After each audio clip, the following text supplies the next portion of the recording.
Hello everyone. तो अशुद्ध शब्द जो पिछले वीडियो में अधूरा रह गया था उसको हम देख लेते हैं और इसको मैं शुद्ध शब्दों को पढ़ती जाऊंगी और आप लोग ध्यान से देखिएगा कि वो शब्द कैसे लिखे गए हैं, नहीं तो शब्द बहुत सारे हैं, बहुत टाइम लगेगा। अतिथि, अभिनेता, अभिमान, आखिर, इंजन, कालिदास, कीर्ति, कुटिया, कोटि, छत्री, गिनना, नीति, परिचय। क्या है? परिणति, परिवार, पाकिस्तान, पुष्टि, पूर्ति, बलिदान, बहुव्रीहि, वाल्मीकि, मति, श्रीमती, शनि, हानि, रिज, हिजड़ा।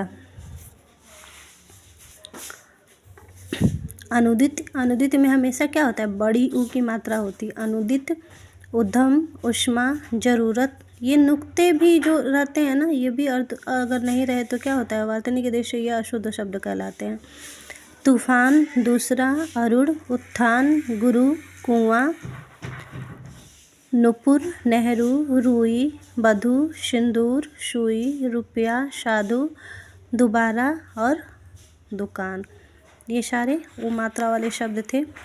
अब यहाँ पे देख लेते हैं री मात्रा के शब्द। तो अनुगृहित, ये ग्रहित नहीं होता है, अनुगृहित होता है।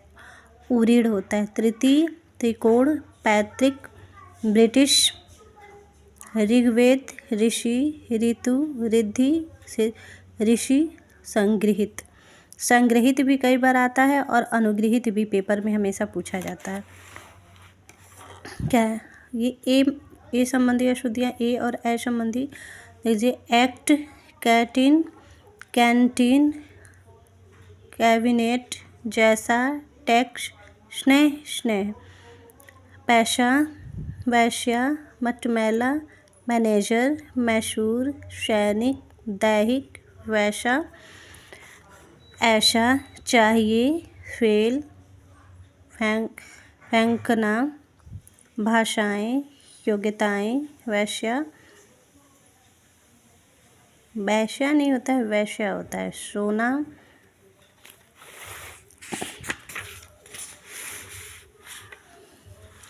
अमात्रा, अमात्रा से संबंधित अशुद्धियाँ हैं। देखिए ये अक्षौणी, इस बार भी अभी हम लोग पेपर दिए थे आरओ का, उसमें ये पूछा था। तो क्या होता है? अक्षौहिणी होता है। अलौकिक, औद्योगिक, औरत, गौतम, गौरव, नौकरी, पारलौकिक, पौरुष, प्रौढ़।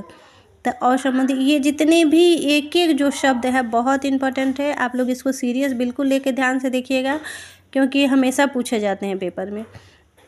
जोनार, झोपड़ी, त्योहार, दोनों, न्योछावर, लोहार। आँख, उंगली, उगना, ऊंचा, कांपना। ये आप लोग को दिख रहा है ना चंद्र बिंदु, अगर ये भी नहीं रहते हैं तो क्या होता है? वो शुद्ध वो क्या होते हैं? शब्द जो होते हैं अशुद्ध हो जाते हैं। तो चंद्र बिंदु भी बहुत ज़रूरी होता है। गूंगा, गूंज, छां, झांसी, टालना, दांत, पाँख, बाँझ, बाँध, बाह, भूखना, महकना, मुँह, संकरा, साँझ। तो ये जितने शब्द यहाँ पे है ना, इस पे चंद्र बिंदी, यहाँ पे बिंदी जो आप देख रहे हैं दांत, ये दांत वे बिंदी क्या अशुद्ध है, इस पे बिंदी रहता है। इसमें मेरा मेन मतलब ये है कि आपको ये पता चले कि कहाँ अनुस्वार होता है और कहाँ अनुनासिक होता है। मैंने जब ये पढ़ाए थे वाक्य आप लोगों को, तो अनुस्वार और अनुनासिक को अच्छे से बताए थे। तो अब बच्चे अनुस्वार और अनुनासिक नहीं समझ पाते। उनको कभी कभी बच्चे ये समझते हैं कि दोनों एक ही तो है, जो भी है वो सही है, लेकिन एक नहीं होता है, दोनों में बहुत अंतर होता है।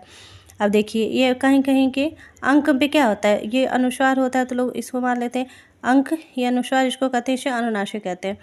तो अंक, अंकुर, अंग, अंग, अंधा, अंश, अहम, एवं, गुंजन, दिनांक, रंग, स्वयं, संस्कृत। ये सारे शब्द आप लोग के क्या थे? अनुनासिक और अनुस्वार पे संबंधित थे। और ये क्या है? ये आपके अमात्रा से संबंधित थे। तो ये शब्द बहुत इंपॉर्टेंट है। इसमें बहुत बच्चे कन्फ्यूजन, देखिए ये टॉपिक जो जितना ही छोटा है ना, इतना ही कन्फ्यूजन इसमें क्रिएट होता है पेपर में। तो इसको बहुत ध्यान से आप लोग देखिएगा और थैंक यू वेरी मच।